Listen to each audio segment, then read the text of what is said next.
Hey everybody, it's Andrew over here at Microphonic Designs, welcoming you back to the October vlog series. It is currently Tuesday, October 19th. It's a good day because it's my birthday, actually. My lovely, beautiful bride-to-be, Liz, has been making today just the best day. I've gotten plenty of snuggles with baby Eli.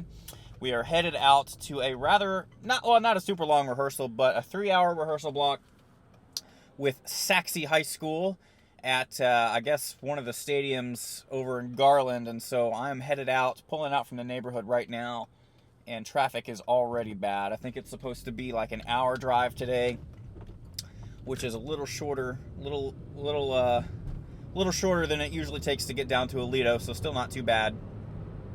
But Sachse is a new client. This will be the first time that we've gone out and consulted with them this season. And I actually got to go and see them twice this last Saturday. So I was officially with Aledo High School this last Saturday at the Birdville ISD marching contest.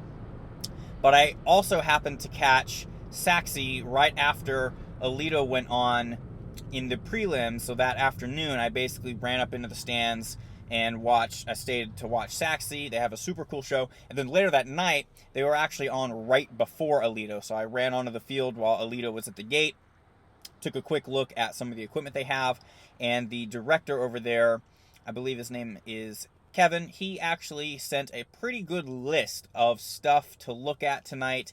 And their show is pretty well produced and put together already, but based on the list of stuff that he sent that he wants me to take a look at with them, I can tell that, we're going to be really doing some refinements today and really making sure that the stuff that they have in place is being executed to the fullest ability. So I'm excited to get down there and check out this new school. Good buddy of mine named Garrett actually hooked me up or got me in touch with the head director over there, and he's working with them as well. So it's just a great day. I'm excited. I already said that. I'm pretty jazzed. Liz made me some cold brew coffee, and it's just a good day, y'all. I'm pretty jazzed just in general. So let's get down there to Sachse. Actually, technically, it's not the high school itself, but y'all know what I mean. All right, I'll meet you down there. So we got the new QLXD, and we need to figure out how to hook it in and everything. And then, are these just all brand new mics? I think these are all. Let's find out. Yeah. It's a bunch of new packs. Packs. Okay, Sweet. yeah. That's never a bad thing. No. Well, worst case scenario, if there's no room, because it really doesn't look like there's going to be room to hook this one into the distribution box, then we may just have to fly these antennas up somewhere. It's about the only other way I can think to do it at the moment. There's enough room on this synth cart. We can plug it directly into the Focusrite box that we're using. That's not a bad idea. Yeah, I mean, flying antennas on a synth cart is a cool way to do it. You'd have to put the wireless stuff in that, but it's a way to go about it. Yeah, we don't want to go making super huge changes, but we have our own router too, but nice. It's probably better. I'm not even sure if it's got a power. Mine's definitely not better. I just have the password saved for mine. That's the deal with that. All right, so this is another really big spot where I see folks. These outputs are balanced, so we have an instrument jumper cable, like a guitar jumper cable. We could very well experience frequency loss. So I'm probably going to suggest that Sachse replace these with some balanced cables. Alright, and as we learned with Aledo last weekend, we've got to make sure our eco throttle switch is off for marching band. Good deal. Are we using the shop? So we got eco throttle on and we turn this thing off. Big difference. Yeah. So if you want to try using this, we certainly can. I think it should definitely be enough to power the system that you have. But if you're more comfortable using stadium power, then that's totally fine too. Yeah. Maybe we'll try both, but not yet. Not yet. We're going to leave this here for now. Sounds good. Alright, so Sachse is about to take the field. It's coming up on 7. Looks like they were sharing with another school, which is awesome. So I'm excited to kind of hear how this show is with well, I guess sitting right on the 50. I haven't really gotten like a solid read. I was kind of off to the side the first time I saw it this last Saturday, and then on the field with him for finals that night. So we'll take a good listen here and see what's going on. It's TRS, right? Yes, so we're going to want 2 of the balanced quarter-inch to quarter-inch. 2 of those, and those could be shorter length. I think you'll find like probably 3 foot is about the shortest they really go. Oh. And you'll just... Is it just to connect the things in the back? Yeah. Okay. Yeah, and again, they don't have to be super long, obviously. I have like 4-inch written down, but I'll just... Well, again, I don't know if they make them that short is the thing. Like if you have some in storage that are that short, sweet. But yeah, that's going to be important, is making sure that the 2 amps are connected with a balanced cable. Okay. Very important. Beyond that, for the laptop, or rather from the interface to the snake, we want to make sure we have balanced quarter-inch to male XLR. And those will need to be whatever length it takes to reach. I mean, you could also use shorter ones and connect them to a regular XLR cable, right? So that's sort of up to you. And I say 2 of them just to make sure you're in stereo. Yeah. And then, let's see, I think that's about it for cables. Yeah, 2 balanced quarter-inch to XLR for MIDI setup. Yep. And then double check. What I would say is take a picture of the amp settings and make sure you know where they're supposed to be. Do. Memorize that. Yeah, make sure you know they should be on 10, right? That's probably a good place to start. Every time you set that up, check that, because it's been getting knocked around with loading through being the way it is. Yeah. And then beyond that, there's a lot of stuff that is going to be tough to handle today, because I realize that really we're trying to make sure that we're good for tomorrow, when there's like we would need like an electronics rehearsal specifically to do everything, right? But I'm going to try to make as many changes as I can tonight in between stuff.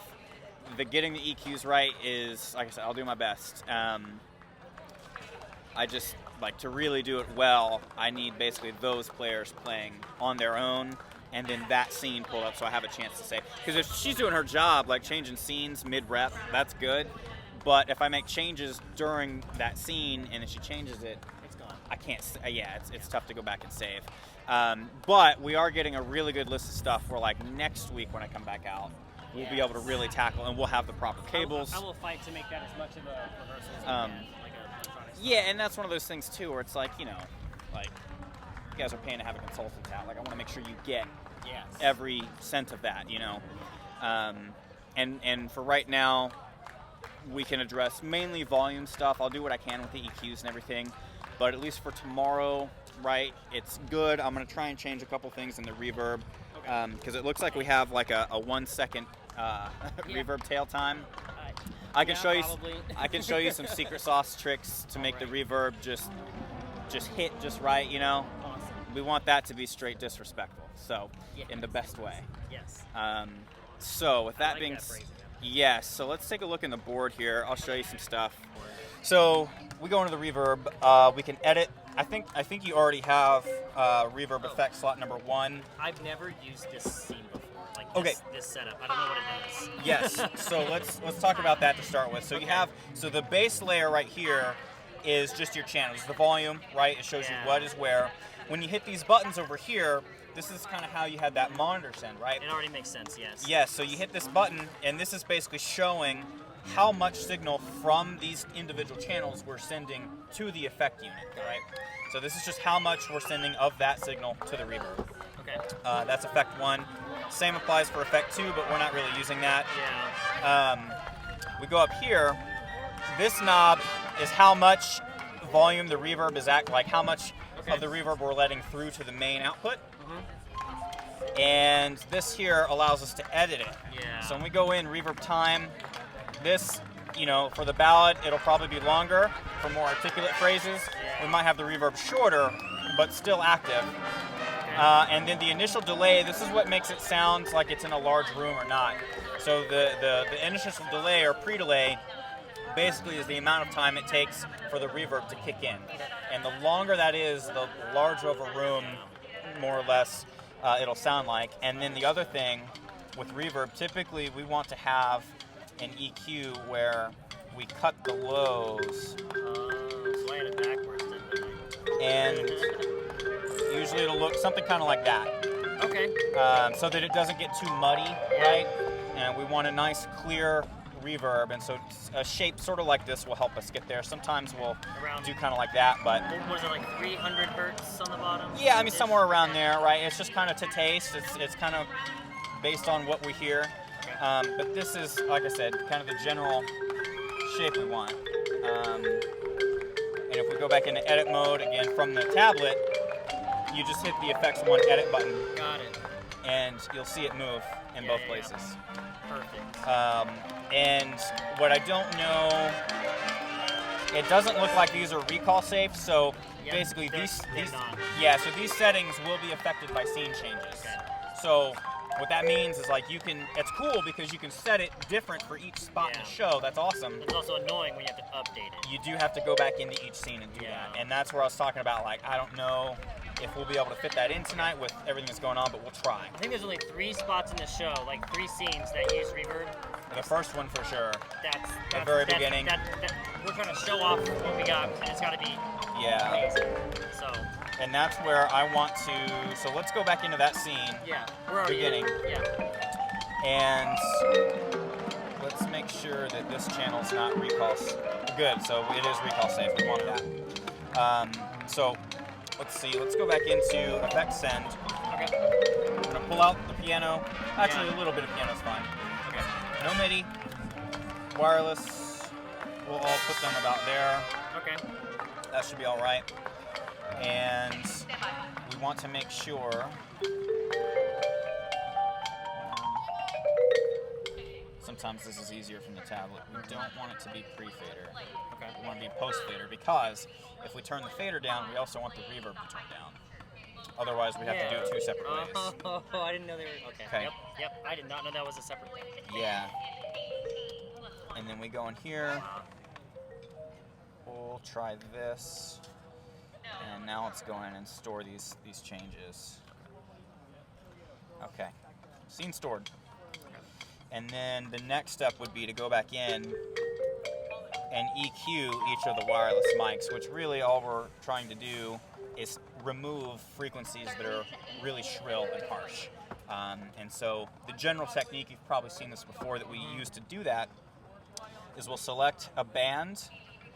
We'll narrow that Q, and we'll make sure the EQ's turned on, and we basically sweep down, up and down until it's just the most awful thing ever, and then we take it out, just like that. That's really smart. That's what that's what we'll usually do. Oops. Okay. So that's that's what I'm gonna try to do. Okay. During a rep, but I still want you to make sure you're doing the scene changes. That's important. I can pull the kid who plays that right now, and while they're doing these reps, we can probably just play some notes. That'd be great. And I can make some of these changes. I'll go get channel 1. Okay. That solo sounds better. Back in the heel, woodwinds and trumpets, very controlled.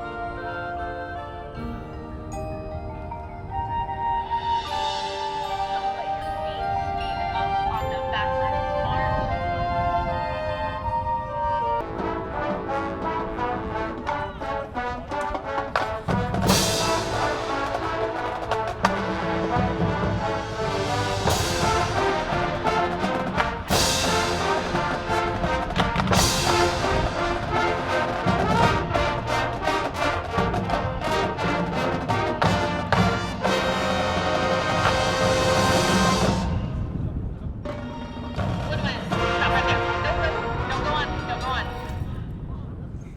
Alright, so I've made a bunch of great changes.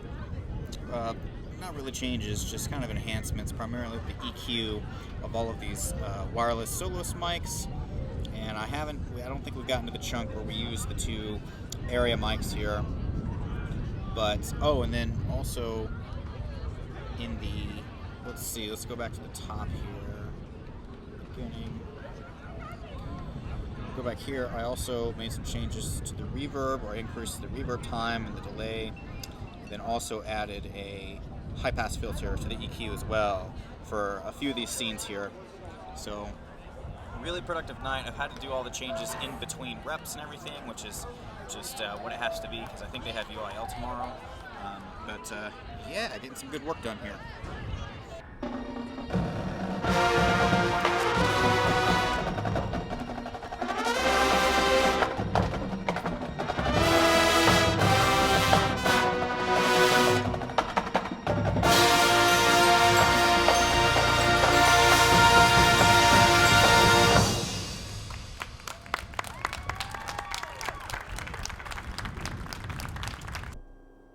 Yeah, y'all, so that rehearsal really was pretty crazy and a little bit teensy stressful, simply because they were trying to prep for a really important show the very next morning, and they were cleaning drill and doing all the stuff that you should definitely be doing in a stadium, in addition to trying to let me get a lot of the work that I was doing done. So in between reps and on water breaks and all that, I was like, we were pulling the wireless soloists to the stage and having them play while the other kids were getting water. So like I was having to listen while tons of kids were talking, and just having to do some of the most rapid, enhancements as I could throughout that whole rehearsal, that 3-hour block. So it was just a crazy night. It was awesome weather. Great night for marching band for sure, but my goodness, was it a fast-paced, get it done, make it as good as we can for tomorrow style of doing things. And I mentioned in one of my earlier videos, sometimes that's just what it is. Sometimes being the marching audio consultant is the role of just trying to make it as good as you can with the little bit of time that you have in between the cracks of doing reps and having to let the sound kid do the scene changes and all that type of stuff. So yeah, really, really cram night. I hope I was able to help them, get some really, really solid stuff